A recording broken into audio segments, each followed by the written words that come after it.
조선의 법과 법사상 이런 것들이 왜 현실 사회하고 달라지느냐. 김수찬이라는 사람하고 김점돌이라는 사람이 등장을 하는데 이 두 사람의 부인들을 꺼내가지고 이 사람을 구타하고 결박하고 하다가 결국 때려 죽이게 돼요.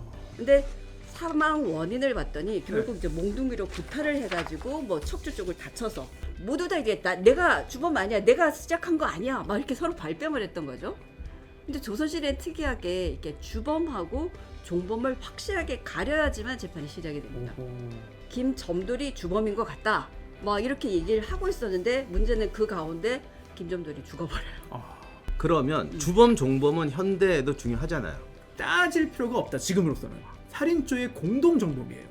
지금 한국법을 이 사건에 딱 적용해보면은 둘 다 공동정범인데 그 중에서 형량을 나눌 때 더 치명상을 입힌 네가 좀 더 형량을 높아야지. 그러니까 요즘도 형량은 좀 차이를 줘요. 그러면? 차이가 있죠. 예전의 정범과 지금의 정범이 달라서 혼란이 좀 생기는 거죠. 조선은 일단 공동정범 개념은 절대 없어. 한 사건당 한 사람씩이 주범이기 때문에 얘만 주범으로 처리를 해야 돼. 한 명이 죽었으니까 얘가 주범이라도 일단 오. 죽었으니까 됐다. 와, 그러니까 돈 내고 풀려납니다. 그래요? 네. 또 하나는 과학수사 기법이 안 되니까 배신을 때리거든. 자백을 안 받으면 안 되거든. 자, 오늘은 두 번째 시간인데요. 명령한 자와 실행한 자. 지난 편에 이어서 주범 종범의 또 한 사례를 가지고 왔습니다. 이거는 이제 1775년도의 사례입니다. 경상도 밀양에서 윤용운이라는 사람이 어떤 물건을 잃어버렸어요. 이제 물건이 중요하지 않으니까 어떤 물건을 잃어버렸다. 그런데 저 사람이 도둑놈이야 라고 지목한 게 내권이라고 하는 승려였습니다. 근데 문제는 그 주변에 있었던 김인홍이라고 하는 사람이랑 같이 이 사람을 결박을 하고 주리를 틀고 막 때리고 이래가지고 결국은 이 승려가 사망을 해요. 그래서 이제 사건이 시작이 됐던 겁니다. 야, 이거는 지금으로 볼 때 저 죽이려고 한 거 아닙니다. 그냥 이거 물건 찾으려고 입 열게 한 거예요 라고 주장을 해도 그렇게 받아들이지 않습니다. 이거는 살인의 고의가 인정됩니다. 왜냐하면 사실 죽이려고 했다, 죽일 생각 없었다, 이건 사람의 머릿속에 있는 거잖아요. 근데 어떤 생각으로 했는지 그 고의가 굉장히 중요하기 때문에 판단을 해야 되는데 그 중에 중요한 게 그래서 어딜 때린 거야, 그래서 몇 번 때린 거야, 얼마나 세게 때린 거야, 뭘로 때린 거야, 어떤 상황에서 때린 거야, 몇 명이 때린 거야 등등을 봐야 되는데 일단 절국공이 절국공이는 이건 살인고의 인정됩니다. 절국공이 이거 맞으면 죽잖아요. 네. 게다가 결박의 줄이 이거는 살인고의 아무리 없었다고 해도 법관이 인정할 수밖에 없죠. 근데 이게 사실 조선 후기가 되면 무슨 문제가 생기냐면 이 법을 만들 때는 범죄가 별로 없었어요. 제가 여러 번 물어봤어. 조선 전기 살인 사건은 범인 찾기가 너무 쉬워요. 왜냐면 사람을 왜 죽이겠어요? 치죠. 그러니까 금전, 치정, 치정이죠. 복수 뭐 이런 근데 거죠. 조선 시대는 상거래가 별로 없으니까 전기에는 상업도 없고 예. 그러니까 살인 남은 다 치정이야. 실록에도 간통 검색하면은 어마어마하게 나옵니다. 저 깜짝 놀래요. 그러니까 너무 잡기 쉬워요. 아니 뭐 치정 아무리 애가 인기가 좋아도 뭐 수십 명이 좋아했겠어? 뻔하지. 뻔하지. 나오죠. 그러니까 너무 쉽게 검 거예요. 그때는 인스타가 없으니까. 너무 쉽게 검 거예요. 근데 조선 후기 되니까 돈 거래가 들어가니까 이제 돈 거래가 막 생기니까 인간관계가 복잡해지는 거야. 돈 빌려주고 안 갚았다, 나 없어, 거의 배째라, 뭐 이렇게 나올 수도 있고. 그러니까 뭐 지나가다 처음 만났는데 어떻게 시비 걸로 죽였다. 네. 난 모르는 사람이다. 뒷조사를 해봤더니 알고 보니까 돈 채무 관계가 있었어. 근데 옆집 사람도 모르고 이웃 사람도 몰라. 조선 전기 같으면 다 알지. 누가 누구한테 쌀 껐는지 다 알지. 근데 여기는 이제 조선 후기 되면 상업도 하고 그러니까 얘가 장사 나갔다가 저쪽에서 돈 꾸면 마을 사람도 모르잖아요. 네. 그래서 이제 인간관계가 복잡해지니까 수령이 옛날 같지가 않은 거야. 옛날에는 그냥 너무 쉽게 판결을 했는데 이게 안 되니까 이게 이런 법의 불법적인 고문을 또 하게 되는 것 같고. 근데 문제는 이 사건이 지금 그러니까 사망을 한 건 분명한데 여기서도 이제 막상 벌어지니까 누가 주범이냐, 종범이냐, 이게 누가 때려주고 있는지 서로 모르는 거죠. 결국 이것도 한 명 주범 찾아서 그 한 명을 죽이는 거네요. 네. 사형시켜야 되는 거네요. 그러니까 이게 이 재판이 무려 7년을 끌어요. 그럼 7년 동안 옥살이 하고 갇혀 있는 겁니까? 그렇죠. 어차피 죽으려기 때문에. 와, 아니 그러면은 7년 동안 이 관련된 사람 다 잡혀 있던 거예요? 아니죠, 얘네들만 잡혀 있는 거죠. 오. 근데 근데 문제는 이 김인홍이라는 사람은 자기가 어쨌든 윤용이라는 사람부터 시작이 됐는데 이렇게 뒷짐지고 이렇게 저렇게 자기는 지휘만 했다. 때려 죽인 건 내가 아니야. 예. 이렇게 얘기하고 아하. 아니 어쨌든 같이 해가지고 같이 어쨌든 예. 옆에서 발길질 그러니까요. 거들었잖아. 뭐 오, 이래가지고 예. 또 뒤집힌 거예요. 그러니까 이게 그 관찰사에서 한번 판결한 거랑 또 주범 종목이 바뀌고 그 다음에 수령이 또 바뀌니까 또 주범 종목이 계속 바뀌는 거예요. 와. 그러니까 그럼, 서로 오. 이게 계속 바뀌니까 그게 결정이 안 나서 예, 예, 결국 예. 7년 이상 이렇게 지속이 돼버린 거죠. 야, 일단 그 이 7년 동안 갇혀 있었다는 것 자체가 현재 우리 법으로서는 존재할 수 없다. 존재할 수 없습니다, 지금. 이게 경찰 단계에서 구속 기간이 10일이고 10일? 10일밖에 안 돼요? 경찰에서 구속 기간이 10일. 그리고 검찰로 가도 기본 10일에다가 10일 한도로 한 번 연장할 수 있으니까 최장 20일. 즉 경찰, 검찰 다 가도 구속 기간은 30일 한 달이에요. 그래서 그때 이제 기소를 하면 재판으로 보내면 이제 재판 과정에서는 2개월, 2개월이라서 1심에서 토탈 6개월, 2심도 6개월, 대법원까지 가도 6개월. 결국 그 안에 판결이 나와야 됩니다. 판결이 안 나오면 일단 풀어줘야 돼요. 1심 재판 6개월 넘었다?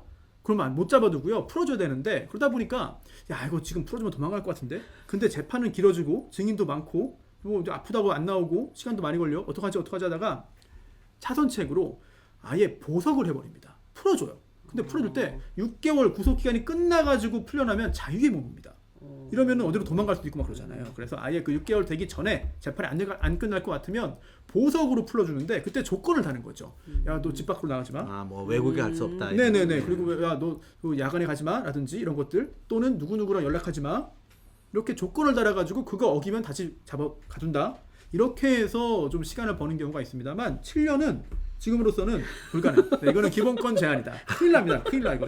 이거는 5대 수도 못 가두는 이제 그거죠. 그러니까 이거는 우리가 지난번에 얘기했지만 이게 주범 종범을 나누는 게 그냥 단순히 뭐 이게 저기 절차상의 수사의 문제가 아니라 죽일 놈하고 살릴 놈을 나누는 거니까 목숨 걸린 거네요. 진짜. 그러니까 7년을 갇혀 있어도 걔들도 뭐 7년이고 70년이고 승부를 봐야지. 와 이거는 진짜 뭐 아니 무슨 진짜 야 생명을 건 어떤 투쟁이 벌어지네요 진짜. 그러니까 정조임금도 자백 받아내. 아. 내가 내려준 게 맞아. 이렇게 자백을 받아내고 처리를 해야 되니까 주범 종범이 안 가려지니까 빨리 어쨌든 자백을 받아내. 이렇게 네. 됐는데 그 과정에 여기도 마찬가지로 죽었죠. 그러면 죽으니까? 이번에도 또 역시 사건이 해결된 건가요? 그러니까 무조건 살면 종범이야. 오. 죽으면 주범이고. 아하. 좀 명이 길어야 돼. 아. 조선시대는 승자는 항상 이렇게 명이 길어지는 아니야 역사의 법칙이 승자는- 오래 살아야 돼. 저는 그게 아주 건강 체질이 아니거든요. 좀 항상 뭐 감기 유행한다, 독감 유행한다 항상 무조건 걸려요. 그리고 그런 분이 오래 살아요 원래. 그래요? 네. 아, 그렇군요. 어쨌든 이때 결국은 한 명을 가려내서 한 명에게 모든 죄를 줘야 되니까 한 명이 주범이니까 이걸 가려내는 거는 정말 수사기관 입장에서도 쉽게 하기 힘든 일이다. 그리고 증거가 좀 명확하게 있어야 되는데 예전에 이제 이런 말 있잖아요. 증거의 왕이 뭐냐? 자백이다. 증거의 왕, 자백. 자백이 있으면 게임 끝. 사실 이게 여러 가지 부작용을 낳았습니다. 그동안 뭐 서양 중세도 그렇고 어쨌든 자백만 받아내면 모든 게 끝이니까 자백을 받기 위해서 뭘 하느냐? 고문을 하는 거죠. 자백을 받기 위해서 뭘 하느냐? 가족들을 괴롭히는 겁니다. 자백을 받기 위해서 뭘 하느냐? 아유, 네가 다 인정하면은 내가 뒷일은 책임져 줄게. 이렇게 해서 자백을 받아 놓으면은 그 자백이 옳은지 그른지 어떻게 받았는지 안 따지고 게임 끝. 재판 그거 끝. 참 많았지 그런 거. 네, 정리 끝. 이렇게 돼 버리니까 현대법에서는 이 자백의 증거 능력에 대해서 여러 가지 제한을 두게 되는 거죠. 자백만 있는 경우에는 유죄 판결하면 안 돼. 자백의 보강 증거가 있어야 돼. 자백의 보강 법칙 이런 것들이 들어오고 또한 여러 가지 강압에 의해서 또는 협박에 의해서 얻어낸 자백은 증거 능력 없어 라든지 이렇게 자백이 증거의 왕이기 때문에 오히려 이 자백의 증거 능력을 제한하는 이런 것들이 근대 사회에서는 계속해서 추가가 되고 있습니다. 우리가 주범 종범을 자꾸 나누는 게 그 폴리바게닝 효과도 있다고 했잖아요. 네. 근데 우리가 처음에 얘기했지만 한 명 죽었으면 한 명만 죽이면 된다. 이런 이상한 이런 계산법이 있잖아요. 예. 근데 여기도 제가 볼 땐 또 이유가 있는 것 같아요. 그 대명률에 이런 규정이 있어요. 이거 진짜 이해하기 어려운데 네네. 집안 사람이 공동으로 죄를 범했어요. 뭐 살인죄든 뭐 또 네, 뭐 네. 사기를 쳤다. 네네. 그러면 무조건 가장만 처벌한다는 거야. 또 이제 물론 이게 가장이 지시한 거라는 증거는 있어야 되는데 그건 있어야 되는데 네. 뭐 가장이 지시했으니까 했지 그건 뭐 예. 그렇지 않겠어요. 아들이 뭐 아버지가 하지 말라는데 했겠어. 야, 이게 어찌 보면 굉장히 좀 가혹할 수도 있네요. 네. 또 농경사회에서 농사를 또 주도해야 되는데. 예, 그래서 가장만 처벌하는 게 바로 그거 같아요. 그러니까 아까 한 명이 죽으면은 한 명만 처벌한다고 그랬는데 사실 한 명의 죽음이 이때는 농사재료는 가장이 죽으면 집안 사람들이 오, 뭐 노비로 어떡합니까? 팔려고 하거나 예. 굶어 죽거나 이런 일들이 있어요. 그 다음에 또 하나는 뭐냐면 이게 국가적인 손실이에요. 아하. 왜냐면 조선시대는 항상 생각이 네. 한 명이 농사를 안 지으면 걔가 그만큼 식량이 안 나오기 때문에 네. 그만큼 죽는다는 거예요. 그러니까 한 사람이 정상적으로 농사 지으면 5명 식량은 내거든요. 네. 그러니까 한 명을 죽이면 사실은 5명의 식량이 없어지는 거죠. 그리고 이게 워낙 못 살던 시절이니까 예. 5명의 식량이 없으면 여기서 이제 파생 범죄가 막 생겨요. 부인이 매춘을 할 수도 막 있고 산으로 들어가고 막 그런 거 예, 한적되고. 산적되는 그건 애는 아닌가요? 조선은 별로 없어요. 아 그래요? 예, 산적할 때가 있어야 아, 말이지. 제가 사극을 잘못 봐가지고. 그것도 오해 중에 하나예요. 제가 사극으로 역사를 봐서 이게. 조선이 저기 CCTV 죄송합니다. 여기가 CCTV 없어도 치안 천국이에요. 아 그래요? 예. 산적 못해. 다 잡아. 어떻게? 암행어사를 다 사돈의 발전에가 거의 이제 같은 성씨끼리 많이 모여 살고 조선 후기에 물론 많이 섞이긴 했지만 어쨌든 매 계속 보는 사람들을 알고 있는데 거기에 암행어사랍시고 뭐 남루하게 한다 해도 다 외부는 다 아는 알죠. 거죠. 바로 알죠. 그러니까 산 속에 들어가 살 수가 없어요. 네. 살 수 있는 기반이 안 돼요. 혹시 호랑이 때문에 그런 거예요? 아니 예를 들어서 산 속에 정말 깊이 들어가요. 네네네. 또 강문도 못 올 정도로 네. 나와서 털 수도 없잖아요. 이틀밤 사흘밤을 나와야 되는데. 그러면 그 화전민 이런 것도 어느 정도 제도권 내에서 이렇게 근데 움직여요. 그리고 화전민 정도 하면 또 다 알아요. 알죠. 불 지르고 하니까. 예를 들면 무슨 임꺽정 산채 같이 저 산속에 들어가서 살려면 거기 있으면은 일단 농사 지을 수도 없고 굶어 죽게 되고 털어 먹으러 나오면 나오다가 먹는 식량이 더 걸릴 거예요. 내가 무슨 시골집에 농사를 털었어. 뭐 창고를 털었어. 예. 3일 밤을 산을 타. 다 먹죠. 가다. 또 나와야 돼. 왜냐면 왔다 갔다 해야 되는데. 그래서 다 민가에 숨어 있어요. 아니면 가끔 사극에 이런 게 있잖아요. 그 양반집에서 이제 뭐 괴짝에다가 이렇게 메고 예. 끈 달아가지고 매가지고 산길 그냥 쭉 몇 명이서 줄지어서 가지 않습니까? 물건 나를 때 그때 갑자기 이제 그 네, 습격. 습격하는 산적들. 근데 그게 사람들 다 다니는 길이고 우리나라는 워낙 이게 인구 밀도가 이렇게 네. 좁게 살잖아요. 조선 시대도 그때도 그랬어요. 웬만하면은 막 왜 산이 많고 사는 공간이 좁으니까 정해져 있군요. 네, 다다닥 붙어 있으니까 그러니까 다 봐 누군가. 목격자가 다 있어. 강도 사건 났는데 목격자 없는 경우가 없어. 그리고 밤에는 안 가잖아요. 밤에 걔가 왜 가겠어요? 밤에 못 가죠. 네, 다 대낮에 다니고 그러니까 뭐 다 목격자 나오고요. 그리고 걔가 털었어요. 그럼 내려와야 되잖아요. 어디선가 다 봐요. 그걸 차에 싣고 가는 것도 아니고. 역시 이제 블랙박스의 나라입니다. 네, 그래서 뭐다 그러니까 목격 조선 시대 수배령 내 갖고 못 잡은 게 없어. 그러면 진짜로 그 그림으로 해가지고 몽타주 그려가지고 붙이기도 했습니까? 방 붙이고 그런 거 하는데 저도 진짜 이해가 안 가는 게 야 저걸로 어떻게 되니? 근데 워낙 유동 인구가 없고 하니까 근데 이제 조선 후기 가면 좀 힘들어요. 뒤로 갈수록 힘들어져요. 예. 근데 전기에는 유동 인구가 별로 없어요. 그러니까 기껏해야 이 마을 앞에 2명 지나가. 누가 지나서 거기다가 뭐 수염이 이렇게 생기고 나이 이런 애 없었대. 예. 걔 아까 일로 갔는데. 예. 야, 그 정도면 탐문조사 정도로 다 네, 잡을 수 다 있는. 잡습니다. 일단 그 용의자의 풀이 워낙 좁기 때문에 네. 하나 가서 좀 물어보면은 다 나오겠네요, 네. 진짜. 근데 지금도 그렇지만 무작위 살인이 제일 잡기 힘들어요. 그렇죠. 네. 예, 맞습니다. 연쇄 살인범이 안 잡히는 게 그래서 그렇잖아요. 네, 동기가 뭐 파악이 안 되니까 또는 뭐 동기가 이상 동기이기 때문에 기본적으로 뭐 금전이든 치정이든 뭐 성욕이든 뭐가 뭐 단서가 없는 거죠. 그래서 하여간 옛날에는 일단 이놈을 죽이는 것보다는 어쨌든 유배를 보내든지 해가지고 일을 시키는 게 네. 국가 민족을 위해서 좋다. 예. 이렇게 생각했던 것 같아요. 그러니까 지금 인권 개념하고는 좀 다른데 어쨌든 노동력을 굉장히 중시했어요. 예. 인권보다는 노동력. 인권이 아니라 노동력.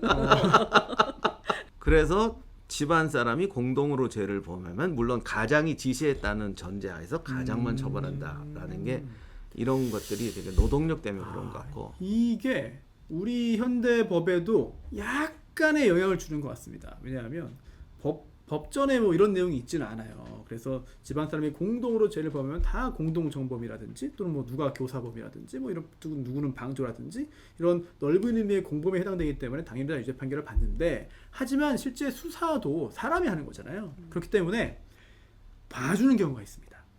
지금 머릿속에 떠오르는 사례가 하나 있어요. 일가족이 같이 했지만 그냥 봐주는 경우가 있어요. 일가족이. 예. 그래서 그래, 아유 뭐 공범이지만 너무 가혹한 거 아니냐. 그러면은 조사를 해서 범죄 범했다고 보지만 기소 유예, 기소를 하지 않겠다라고 하든지, 아니면 재판으로 보냈지만 판사가 선처해서 선고 유예라고 하든지, 또는 어쩔 수 없이 유죄 판결을 해야 되는 중한 범죄를 함께 저질렀다 하더라도 처음에 구속을 하지 않는 경우가 있습니다. 수사할 때 구속을 안 해요. 아 맞아, 그거 봤어요. 네. 예. 부부가 예를 들어서 강력범죄를 저질렀다. 그런데 애가 있어요. 이러면 둘 다, 물론 경우에 따라서는 둘 다 구속이 되는 경우가 있죠, 부부도. 하지만 한 명은 구속했으면 한 명은 불구속으로 간다. 이런 뭐 배려, 고려 이런 것들도 여전히 있죠. 관례적으로 내지는 네네네, 그런 식으로. 것들이 있습니다. 그리고 조선 시대는 또 특이한, 요즘하고 특이한지 모르겠는데 또 특이한 구절이 하나 있어요. 그러니까 아까 그 가장만 처벌한다고 그랬었잖아요. 네. 근데 존장이 80 이상이면 그 아랫사람을 수범으로 보는 거죠. 이게 무슨 의미입니까 이게? 가장을 처벌해야 예, 되는데 예. 가장이 80이에요. 아. 그러면 그 가장 밑에 큰 아들이든 아. 뭐 동생이든 80 이하인 사람을 오. 대표로 처벌한다는 네. 거예요. 아. 노인일 경우에 어쨌든 오. 빼고 수범으로 이제 그러니까 주범 혹은 이제 수범으로 처리를 하고, 야. 근데 여자다.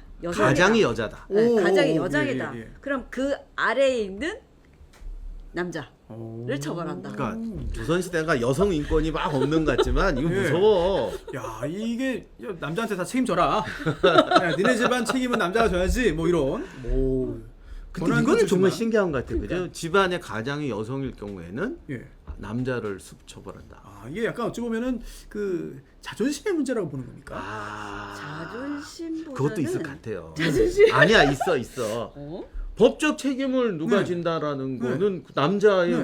우선 그게 되는 거지. 일단 남존여비가 뭐 얼마나 강했는지 뭐 제가 잘 모르겠지만 아무튼 대표를 남성으로 그렇지. 한다면 이게 가장이 여성이라 하더라도 그 당시만 해도 그 당시도 호적이 있잖아요. 맞아요. 네, 그 제사 주제자가 있고 그렇다면은 이 비공식적으로 이 여성이 가장이라고 할 뿐이지 실질적으로 굳이 따지면은 대외적으로 공식적으로는 어쨌든 남성이 대표가 아니었겠느냐. 그렇죠. 회사가 대표이사가 처벌을 받아야 되는데 대표이사가 여자면 네. 여성이니까 빼고 사회적으로 여성이 대표이사인 걸 인정할 수 없다는 말을 네. 커졌던 거잖아요. 그래서 왜냐면 여성에게 책임을 지우는 순간 여성에게도 뭔가 여러 가지 대표성도 생기고 권리도 생기고 인정이 되기 때문에 아예 뭐 지금으로서는 이제 그 전혀 동의할 수 없고 뭐 상상할 수 없는 것이지만 여성은 책임질 필요가 없어. 여성이 대표가 아니니까 뭐 이런 관념이 또 좀 스며들어 있지 않았을까 싶네요. 생각을 많이 했어요. 조선시대 사람들이 진짜. 그다음에 이제 예외적인 경우는 있습니다. 타인의 재산이나 신체에 해를 입힌 경우, 그다음에 간음죄, 뭐 월경, 그다음에 피해서 도망간 사람, 뭐 그다음에 왕능, 왕실, 뭐 이런 것들은 어쨌든 국가 모반죄에 해당하는 그런 행위들이니까. 이거는 뭐 그냥 안 가장 됩니다. 대표 책임이 아니라 싹 다 같이 책임. 네, 왜냐하면 살인죄를 가장만 책임진다 그러면 이거 진짜 집단으로 패고 다닐 거 예, 아니에요. 그렇죠. 한 명이 사실 한 명이 덮어 쓰는 거거든요. 그렇죠. 그래서 야 이번에 누가 책임지고 나머지는 다 나눠 갖자. 그렇죠. 이렇게 해서 뭐 제비복귀를 하든 네, 맞아요. 순번을 정하든 야 너 가면은 내가 가족도 돌봐줄게라고 하든지 등등등 여러 가지 또 이상한 일이 생겨. 그러니까 조선시대 법들이 이 부작용까지 다 생각해서 하죠. 생각 많이 합니다. 우리가 이상하게 보이는 건 그 시대 환경이 달랐기 때문이지. 그러니까 생각은 같은데, 그러니까 목적은 같은데 방법이 다른 거죠. 그렇죠. 그걸 자꾸 예, 착각을 해요. 예. 근데 요거는 좀 아니야. 마지막에 왕실 물건 훔치는 건 이놈의 인간들이 진짜 웃기는 게 예. 왕한테 걸린 거 있잖아요. 네네네. 예외가 없어요. 전부 뭐가 진짜 예외가 없어. 야, 뭔가 좀 왕권에 좀이라도 이제 흠질 만한 것들은 일체 그냥, 얘기가 없어. 용인하지 않는 용 이건 예. 뭐 인격이고 뭐가 아무것도 없어 진짜. 아. 예를 들면 억울한 아까 보세요 한 명만 죽인다고 예. 그랬잖아요. 예. 왕하고 관련된 범죄는요 애꿎은 놈까지 죽어도 괜찮아. 오, 그냥 싹다 한 죽여버리는. 놈도 도망해서는 안 돼. 아. 이게 딱 그거야. 한 명의 범인을 놓치지 않기 위해서 10명을 죽여도 괜찮아. 와. 이게 영모과 왕실 범죄들이다. 아. 이건 또 되게 세게 나가요. 그거 역시 이제 왕권을 확실하게 단단하게 유지해야만 조선이라는 국가가 운영될 수 있다. 네. 그 당시에 사회적인 어떤 모습들이 또 반영된 그런 네. 규정이라고 볼 수 네, 있겠죠. 그래서 굉장히 합리적인 것 같지만 왕한테 걸리면 이건 인정사정 없다. 아 그러고 보니 그거를 대체로 일반에서 적용할 때 사극에서는 왜냐면 영모 사건 맨날 이런 거 보다가 예. 그게 임팩트가 있으니까. 그러니까 아까 그 왜 중 잡아서 예. 줄이 틀듯이 예.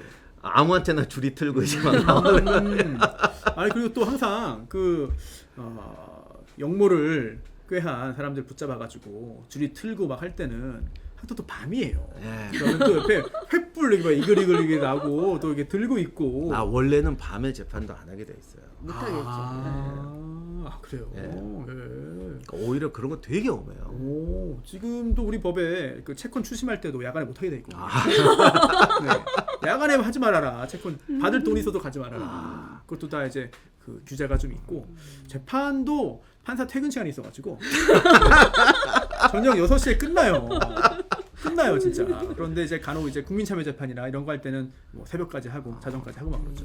그러니까 조선도 영모만 예외예요. 그러니까 드라마에서 나오기 영모잖아요. 네. 그러니까 밤에 불 펴놓고 하고 그래. 고문하고 하는데 맨날 이렇게 정치 드라마 만들다가 저거를 이제 춘향이한테도 적용하고 이렇게 된 것 같아. 아, 그러니까 작가분들도 사극으로 드라마로 역사를 배워요.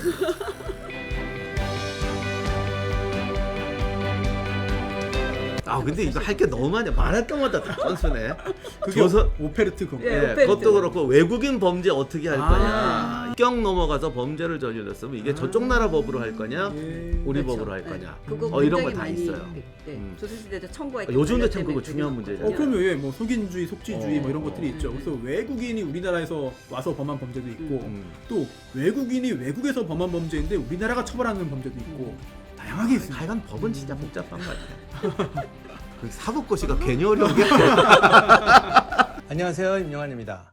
저희 연구소에서는 매년 저와 함께하는 해외 답사를 시행하고 있습니다. 2025년에는 단기 답사로 일본, 장기 답사로는 튀르키예와 그리스를 준비하고 있습니다.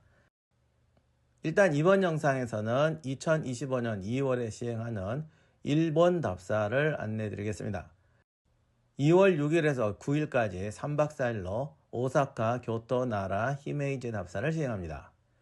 2월 13일에서 16일에는 도쿄 지역 답사로 도쿄의 명소와 니코, 요코하마 지역을 답사합니다. 답사는 제가 인솔하며 일본의 역사, 문화, 성에 대한 소개, 다양한 주제의 특강을 시행합니다.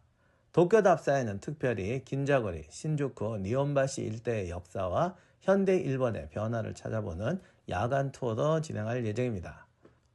영상에 소개한 일정은 대략적인 일정입니다. 실제 답사는 더 많은 곳을 방문하고 더 자세한 해설과 특강을 덧붙입니다. 비록 3박 4일이지만 아침에 떠나서 밤에 돌아오는 일정으로 4박 5일 일정보다 더 빠듯하고 알찬 일정입니다. 신청 방식과 자세한 일정은 아래 더보기란과 고정 댓글에 신청 링크를 이용해 주시기 바랍니다. 신청하실 분은 서둘러 주시면 감사하겠습니다.